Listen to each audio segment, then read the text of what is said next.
The Prime Minister and the BJP said that the Congress party has done nothing in 70 years.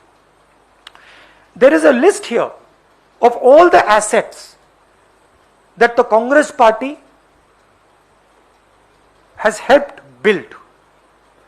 These assets have been built using public money.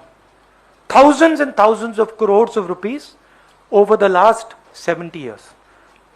Now the Prime Minister is in the process of selling the crown jewels of this country.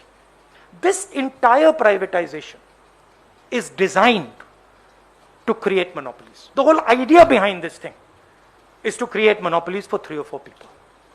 And my young friends who are today searching for a job cannot find a job. You have to understand that the reason you cannot find a job is because the entire small and medium industries have been destroyed. And the reason they've been destroyed is because the Prime Minister insists on building 2 or 3 monopolies that own everything in this country.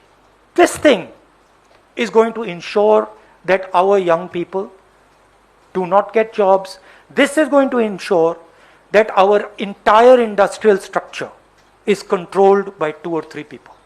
The central idea here is that what this country has built over the last 70 years is being given away. Mr. Modi believes that large monopolists can transform this country. He does not realize that when you create such large monopolies, you cannot give jobs to people. And when you cannot give jobs to people, it leads to social tension, social anger, and then social explosion. We have dealt earlier with a monopoly in India. It used to be called the East India Company.